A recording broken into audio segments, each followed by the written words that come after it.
કોંગ્રેસના લોકસભાના ઉમેદવાર લલિત વસુયા કેશોદમાં પ્રચારના શ્રી ગણેશ કર્યા છે। સમગ્ર વાત કરીએ તો લોકસભાની ચૂંટણીની તૈયારીઓ પૂરજોશમાં શરૂ થઈ ગઈ ચૂકી છે, ત્યારે કોંગ્રેસ પક્ષ દ્વારા પોતાના ઉમેદવારોની બીજી યાદી જાહેર કરી, જેમાં પોરબંદરથી લલિત વસુયાને ટિકિટ આપવામાં આવી છે। મુખ્ય રાજકીય પક્ષોને સોશિયલ મીડિયામાં જોરશોરથી પ્રચાર પ્રસાર કરવાની સાથે સાથે રણનીતિ ઘડીને તૈયારીઓ શરૂ કરી દીધી છે। ત્યારે મુખ્ય મુદ્દાઓ છોડી દરરોજ સવારથી જ આક્ષેપ પ્રતિ આક્ષેપ વચ્ચે મતદારો થોભો અને રાહ જુઓની નીતિ અપનાવી બેઠા છે। પોરબંદર લોકસભા ચૂંટણીમાં કોંગ્રેસના ઉમેદવાર લલિતભાઈ વસુયા કેશોદમાં શરદ ચોક ખાતે લેવા પટેલ સમાજના કાર્યકરો આગેવાનો સાથે મુલાકાતનો કાર્યક્રમ રાખવામાં આવ્યો હતો। પોરબંદર લોકસભાના ઉમેદવાર સાથે ઇન્ડિયા સંગઠન બંધના સાથી પક્ષોના આગેવાનો હોદ્દેદારો જોડાયા હતા। પોરબંદર લોકસભાની ચૂંટણી સાથે સાથે પોરબંદર અને માણાવદર ધારાસભાની ચૂંટણી યોજવાની છે, જેથી બેઠકમાં રસપ્રદ બની ગઈ છે। ખેડૂત આગેવાન પાલભાઈ આંબલિયાએ માર્મિક ટકોર કરતા જણાવ્યું હતું કે કોંગ્રેસ પક્ષમાં હતા ત્યારે ઉછળીને રજૂઆત કરતા આખલાઓના પક્ષ પલટો કરીને ખસીકરણ થતા બળદ બની ગયા છે। પોરબંદર લોકસભાની ચૂંટણીમાં કોંગ્રેસના ઉમેદવાર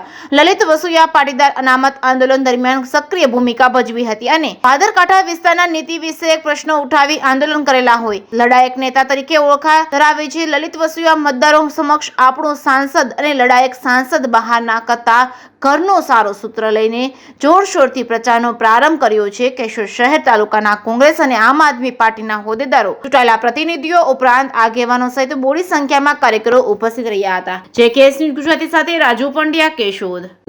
કેશોદ વિધાનસભા મત વિસ્તારના સૌ કોંગ્રેસ પાર્ટીના અને ઇન્ડિયા ગઠબંધનમાં અમારી સાથે જોડાયેલ આમ આદમી પાર્ટીના કાર્યકર્તાનો સંવાદ કાર્યક્રમ અમે રાખ્યો હતો। આ સંવાદ કાર્યક્રમમાં સમગ્ર જૂનાગઢ જિલ્લાના